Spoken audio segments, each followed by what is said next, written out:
Welcome to Weasel Gaming, and today we're going to be looking at the tactics for the Sword and Shield Inteleon Theme Deck. This deck is a pure water deck. All the Pokemon are water, all the energy, all 18, is water. We'll go ahead, we'll get right into the Pokemon, and of course we always want to look at our starters first. So for starters in this deck, there's really only two options. They're not drawing type starters, they're not, real amazing starters, but they're not bad and they really do serve a purpose.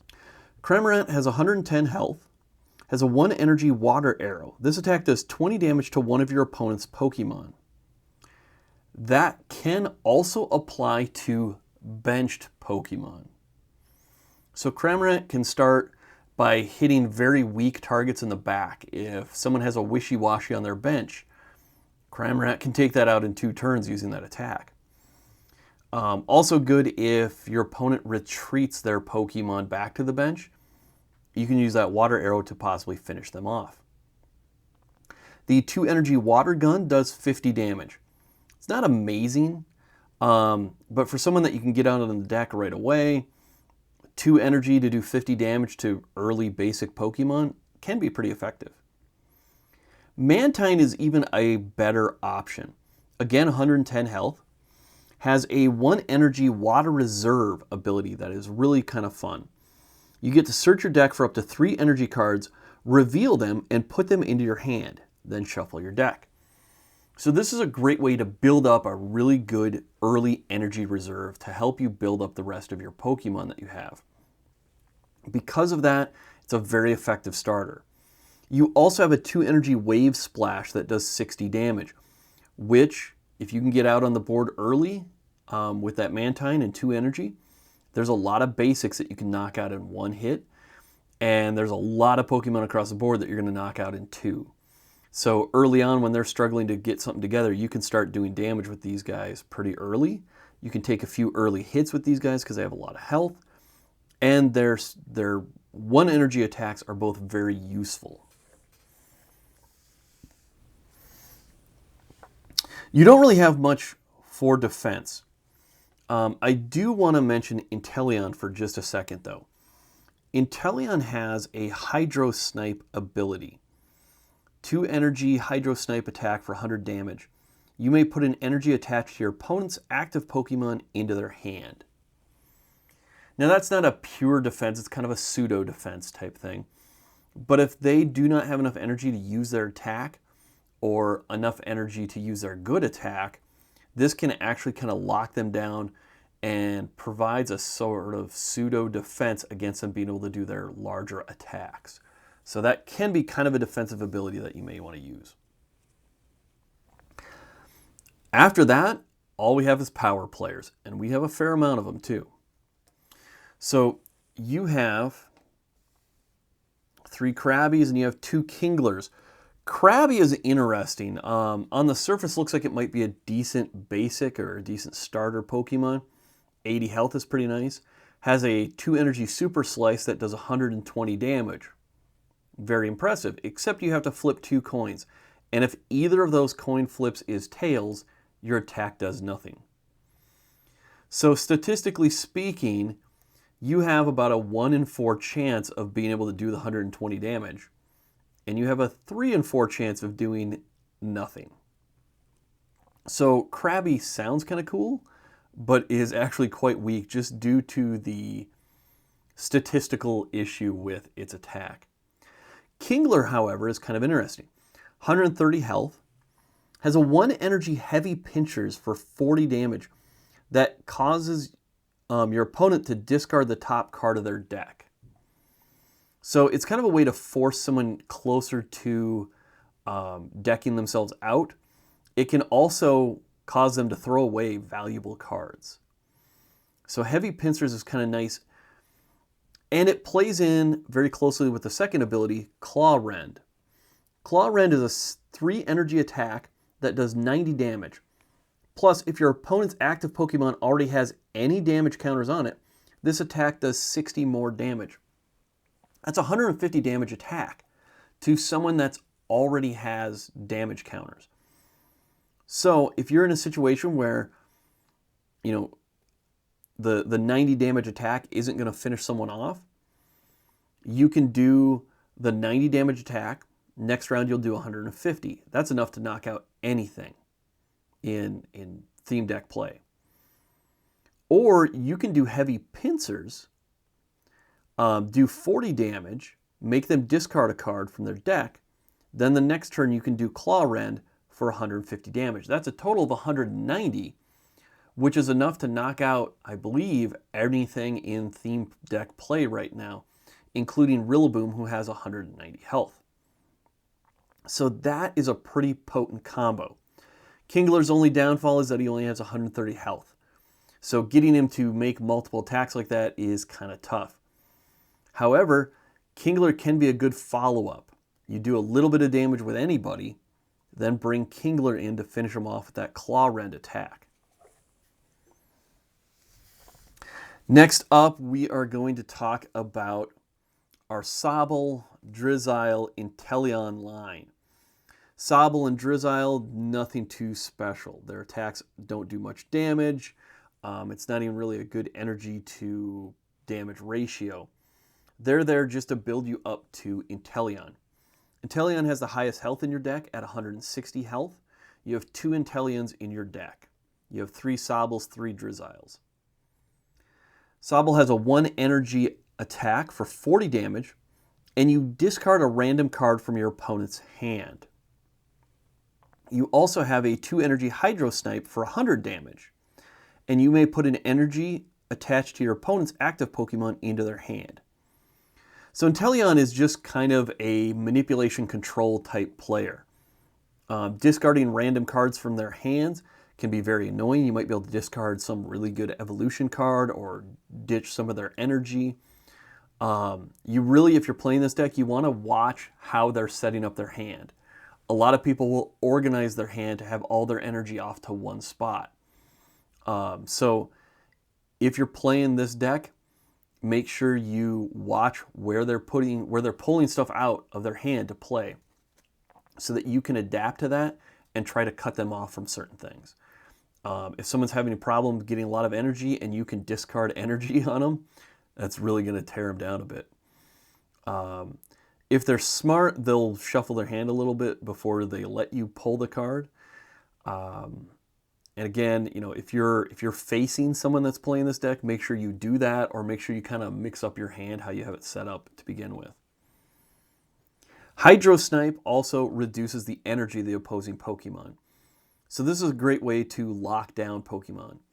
If you have a Pokemon that only has 1 attack or only 1 good attack that takes lots of energy, you can continuously use that Hydro Snipe and make it so they can't build up enough energy to do it. You might be still taking smaller attacks, but you have 160 health to absorb that. And typically, 2 Hydro Snipes is all you're going to need to knock out a Pokemon. After that, they're going to bring in something else, and hopefully you can either swap out or start doing the same thing with your Hydro Snipe here. So Inteleon is not a huge damage dealer, but can, in the right situations, be a pretty consistent damage dealer. Next up is Chudel and Dreadnought. Chudel, again, not very impressive. The energy to damage ratio is not very good. Dreadnought, however, is pretty impressive. 130 health, again, kind of on the lower side. 3 energy Vice Bite does 60 damage plus 30 more damage for each energy in your opponent's active Pokemon's retreat cost. This can be huge. If your opponent has a 3 energy retreat cost, you're doing 150 damage. If they have a 4 energy retreat cost, you're then going to be doing 180 damage, which is almost enough to knock out anything in the game. That's a big, solid hit, and it can really command the battlefield. Problem is his low health leaves him kind of vulnerable. His other attack is a 4 energy Jaw Lock for 130 damage. During your opponent's next turn, the defending Pokemon can't retreat. So again, a little bit of manipulation there. I don't find that locking Pokemon in from retreating is usually all that powerful. I don't see it really turn the tide of anything ever, but it's there just in case it comes in handy. This again becomes a situation where you need to know exactly when, where, and how to deploy this card to get the most use out of it. For types, everything in your deck is water type. They all have the same weakness, which is lightning. There's not a lot of really powerful lightning decks out there. There's still some decks that do lightning, so you do have to watch out for it. Again, there's so many decks that have lightning weaknesses in the Sword and Shield line that I really kind of feel like there's going to be a strong lightning deck coming up sometime soon that's really going to put the hurt down on a lot of these decks. You are going to be strong to most fire decks and even some grass decks and some other oddball characters here and there. There is a lot of powerful fire decks in Sword and Shield and Sun and Moon too. So there are good chance you're going to be facing one of those decks, and this then becomes even more powerful. But again, you got to watch out for lightning because all your cards are the exact same type with no deviation there. On to our support cards. For drawing, we have 4 hop cards, which is nice. You draw 3 cards. And you have 3 Professor's Research. Professor's Research allows you to discard your hand and draw 7 cards. That's kind of a tough one to swallow. You got to make sure that you're willing to discard everything that's in your hand. This card doesn't have a lot of ways to get things back from the discard pile, so that's really risky. But if you are willing to discard, it's a good way to cycle through your hand. It's also really nice if you have nothing else in your hand. Your hand's almost empty, there's nothing all that useful in it, then it's a great time to use Professor's Research.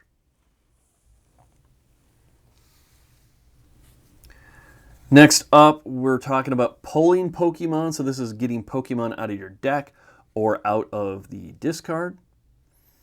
And for this, we have 2 Pokekids, which is great because it allows you to search your deck and pull any Pokemon you want. So this is a great way if you have Chudel in your hand and you want to get Dreadnought down, or you have, part of the Inteleon line and you want to finish it up, or even Kingler if you have the right situation. Pokekid's great for that, or for even getting that starter. So you have a Dreadnought or 2 in your hand, but you don't have any Chudels. That can fish out that Chudel for you. Great Ball is always a nice one, and you do have 4 Great Balls. So you have a lot of ways to try to pull Pokemon from your deck. You're going to keep a lot of Pokemon evolved. You're going to be moving through your Pokemon pretty quickly with this deck because of those Great Balls and those Pokekids and the large amount of draws you have. You also have 1 Ordinary Rod. This is your only way to recover things from your discard pile, and that's the Ordinary Rod that allows you to pull either 2 Pokemon and or 2 energy from your discard. So you're going to use this tactically. You don't want to be pulling, a lot of basics back. Energy, if you've been spending a lot of energy and you need to be drawing some more energy, you can use it for that. Otherwise, it's for pulling those really high Pokemon that you're dependent on. Dreadnoughts and Teleons, maybe Kinglers. Moving on to energy manipulation. Of course, we do have that Ordinary Rod that we already talked about. Allows you to get 2 energy out of discard. We do have 1 energy switch. That allows you to move a basic energy from one of your Pokemon to another. This is handy if you are starting to build up 1 Pokemon on your bench and then you pull a different evolution that you'd rather be working on. Energy Switch allows you to move that energy to the Pokemon you need that on right now. Also a good way to pull energy off a frontline guy that's going to go down the next turn. You know you're going to lose that Pokemon that's in the active spot. you can use Energy Switch to pull an energy off him and get that onto a different Pokemon that's you're going to bring out later.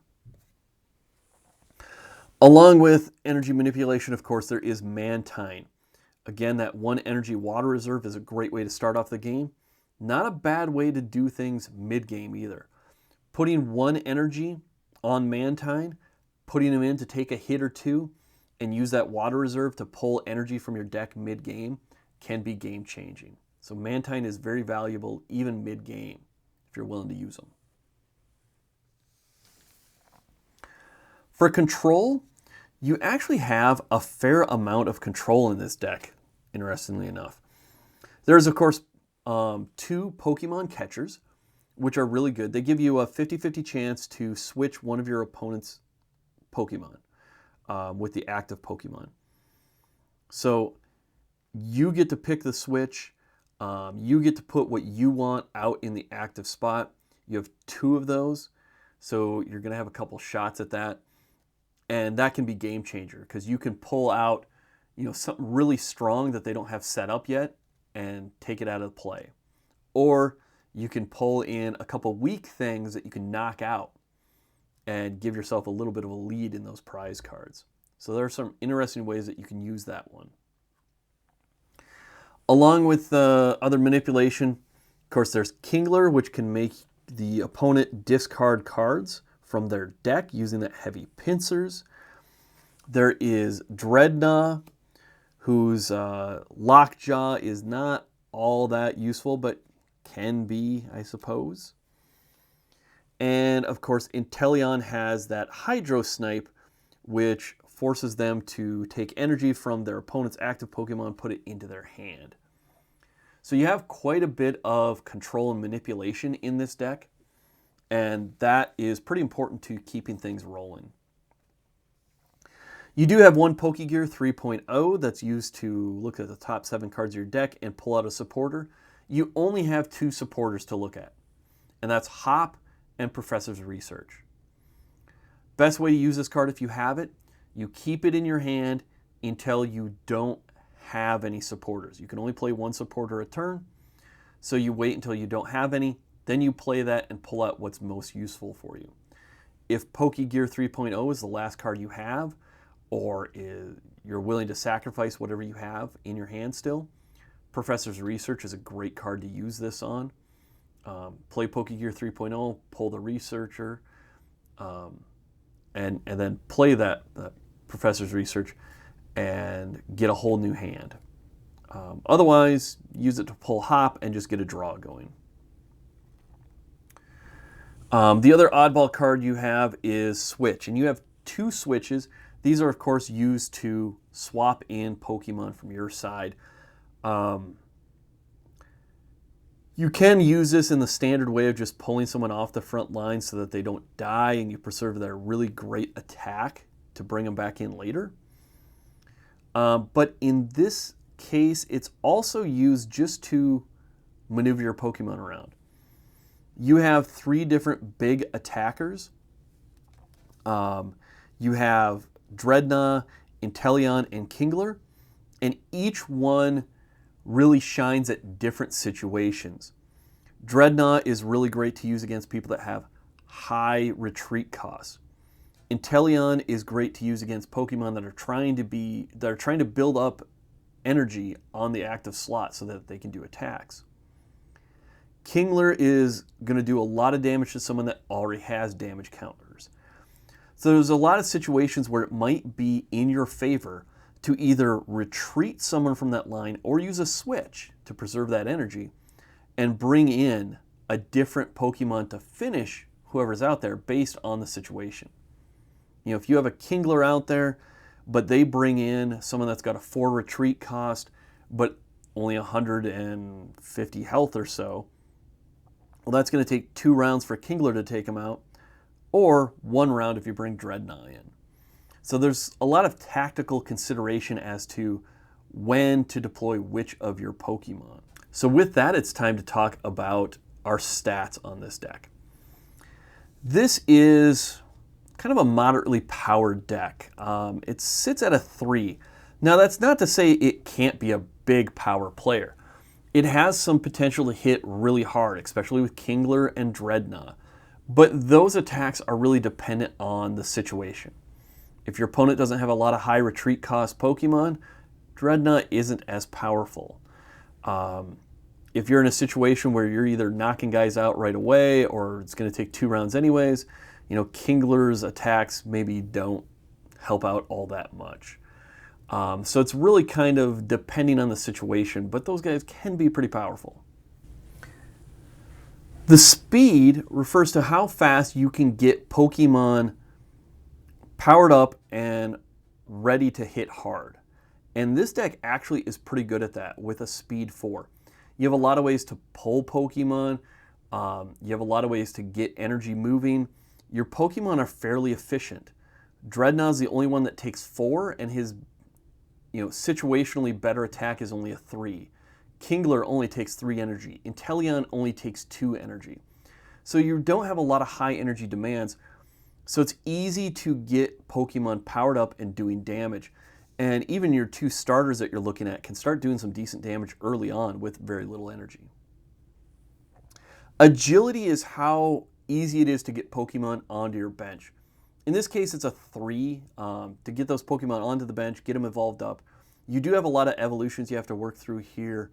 You do have a lot of ways to pull those Pokemon though, so agility is just kind of average at a 3. Efficiency is dealing with your energy, either being very efficient with energy, pulling energy back from your discard, finding ways to draw energy. And here we sit at a 3 again. We have a fair bit of energy manipulation to keep things flowing in this game. Complexity of this deck is a little bit higher at a 3. There is a lot of choices here as to the best Pokemon at the best time. This isn't a deck where you just put in whatever big heavy hitter you can get and play him. This deck really has to adjust on the fly to different situations. So that makes the deck a little more complex to play, but it also makes it a little harder to counter. So your opponent is not necessarily going to know how you're going to react to the situation or what you might be holding in your hand because you have a lot of different options. Resiliency is sitting at a 3. You don't have a lot of defense. You do have a little bit of manipulation that can kind of keep them on their toes. A little bit of pseudo defense with Inteleon. Some decent health with some 130s and a 160. So you have a little bit of resiliency. You're going to be able to last through some attacks, hopefully, and be able to return those attacks. Your type ability is sitting at a 1. You're all the same type. You have all the same weaknesses. You're strong against the exact same deck. There's no flexibility there. So very low type ability to adjust to those different types. And your manipulation or control is sitting at a 2.